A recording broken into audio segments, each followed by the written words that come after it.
Welcome everybody. Back on that YouTube grind, coming in. So today, what I was going to talk about, the main focus was going to be how in life, the older you get, the more life forces you to have patience. It's just that as a whole, as not only the concept, but as the concept.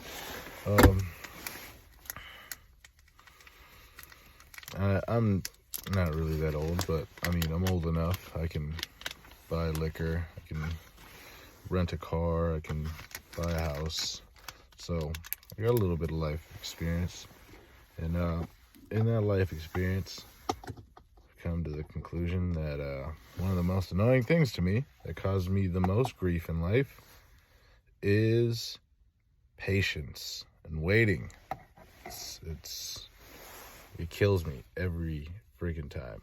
Whether I'm waiting in traffic, I'm waiting at the bank, I'm waiting in a line for fast food, or even today at work, there was just a line to get some free stuff because of awesome, fun things that happened.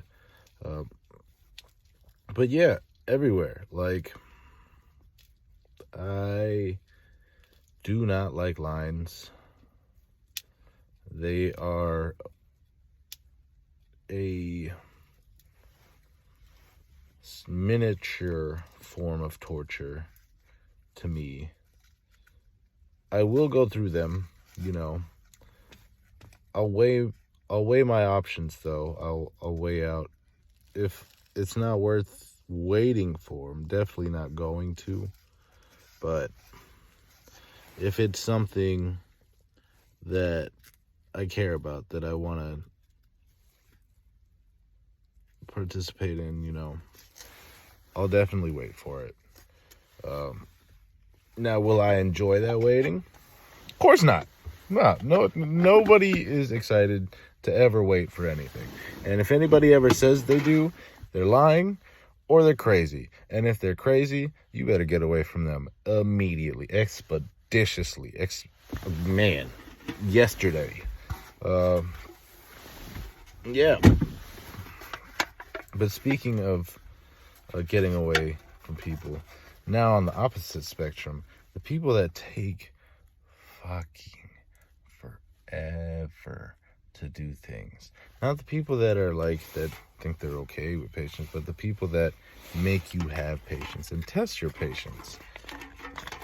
Nobody likes to have to deal with that person. Now, that being said, there is always that person in a group that holds up the group. Now, depending on the group of people, obviously it will change the outcome of how the group is in terms of how long that wait time is, and if someone's going to get real pissed and say something, if someone's going to speak up. Everybody's their own person, everybody's different, everyone's unique. So some people just sit back and they just don't put enough of themselves in to feel entitled to getting something out. That's how they'll save themselves. By not caring enough, they feel like they save them from caring too much. And that in its own, that can be its own video, because, man, those kinds of people, you just want to strangle. But, no, besides that,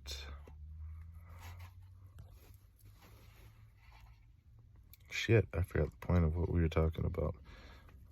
Patience. There's also people like myself that have a good amount of patience and a good adequate amount of patience. I wouldn't say it's good. I still get very impatient. with things all the time. But I've had to deal with a lot of situations that forced me to be patient.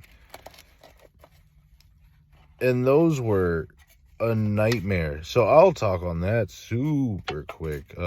Just touching on something from my own personal past. Being biracial. I am of Caucasus descent as well as Pacific Islander, or could be classified indigenous. And with that means I also travel, and I've been places outside the U.S. just to visit family, mainly being the Philippines. And I had went one time. This was actually the most recent time that I went, which was in 2020. It was just before COVID when I went, and that's actually something funny to tie up the end of the story. We'll loop back to that. But as I'm making my journey from America in the Midwest to Cebu, Philippines, which thankfully has an airport that takes some locations that are loosely international. Or not. Actually, it might not be. Now that I think about it, it's a long car ride from the airport to where my family is, so probably not.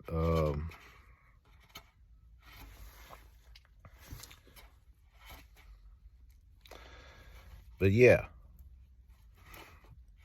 when I'm taking a plane to the Philippines, not only is the trip itself a lot of patience, because I'm on planes in the air, just my time in the air. I'm in the air for 22 hours minimum, and that's if like I'm on the route of planes that I've been taking with both by myself and with family for years. Now, if I do not do that, and if I go a different route, it might be different. I don't know if there's anything faster. My family just took a different route this time, and they had a more direct route. They didn't have as much downtime in airports, so in that sense, definitely was faster in terms of total trip time. But in terms of flight time, I have no idea. And hopefully it's less, because 22-hour flights are brutal, to say the least.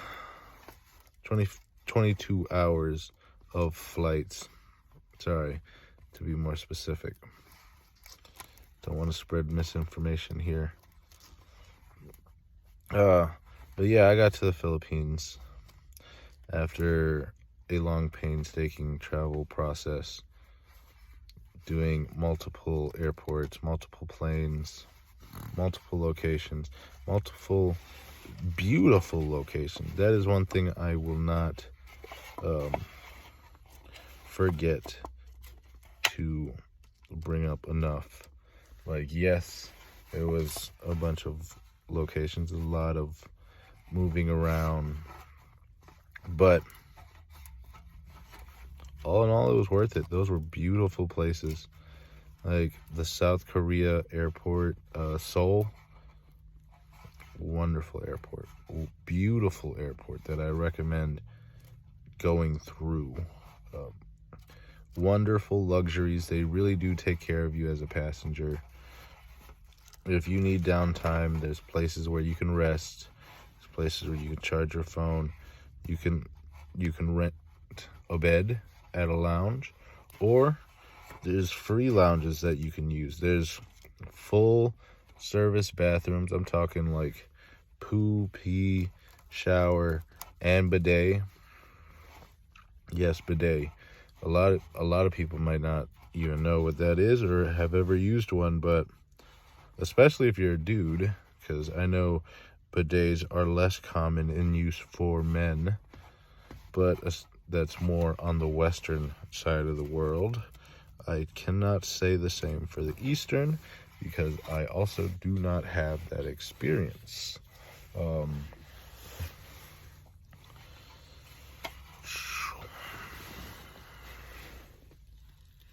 But I get to the Philippines after this long travel process that I've been through, through multiple airports, multiple planes, with quite a lot of luggage.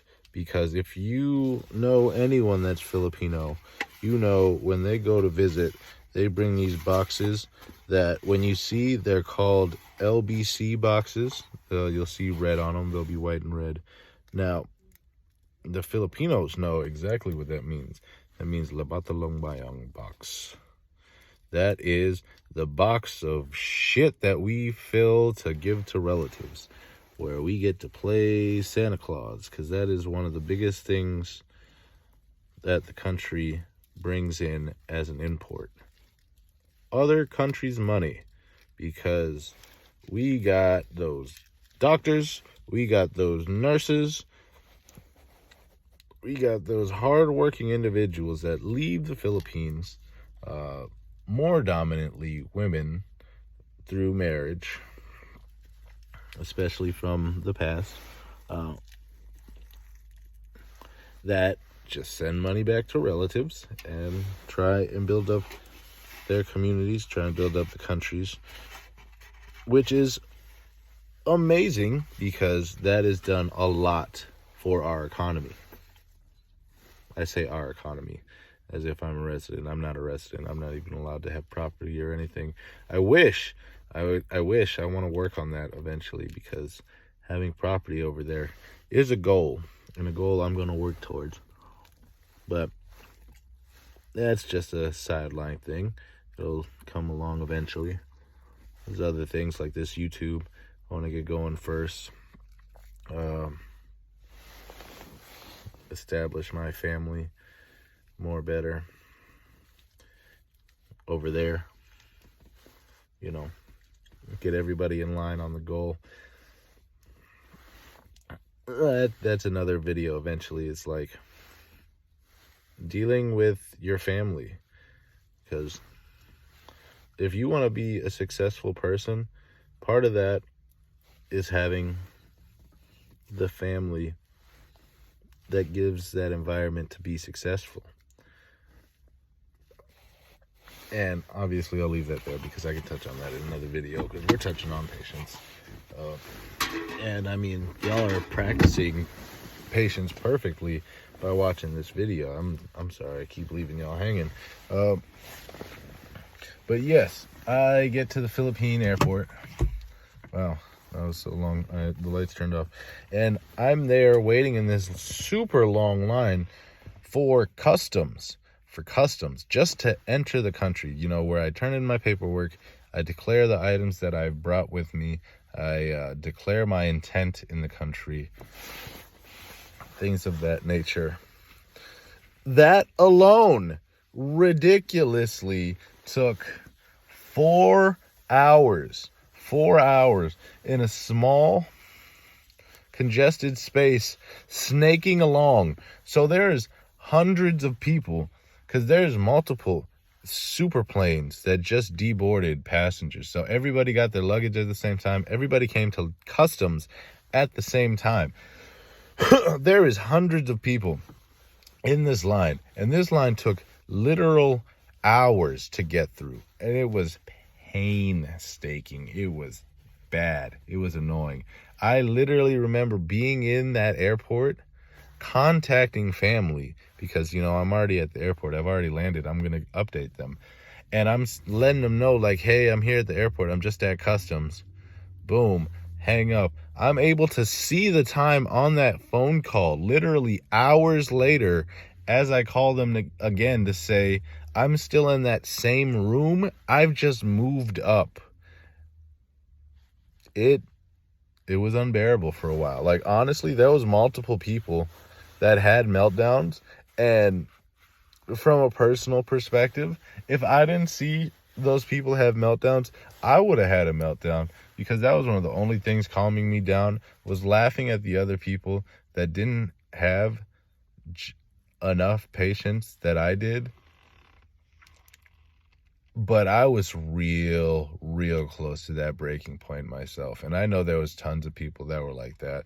Tons of people that with kids that were like that. There was tons of people that just looked broken and defeated.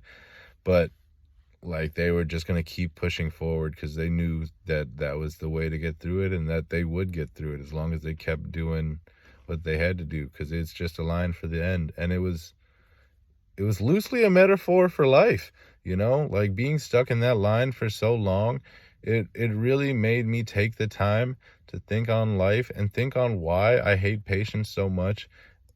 And it's that process of like, you're trading your life for something, and waiting in a line just makes it feel like you're throwing that time of your life away, because you're actually throwing that lifespan away to follow a societal rule, just so then you fall in line with the norms of society. And though, like,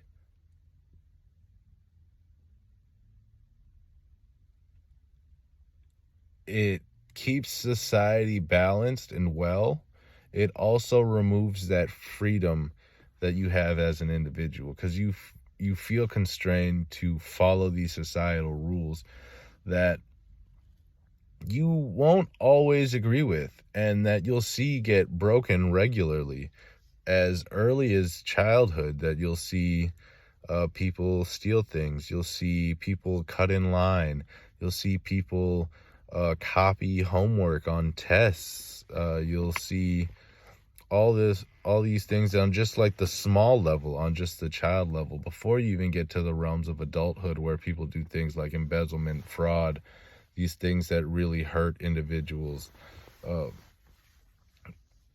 And it makes patience, it makes trust, it makes relationships really hard, because it just doesn't make it feel like it's worth it.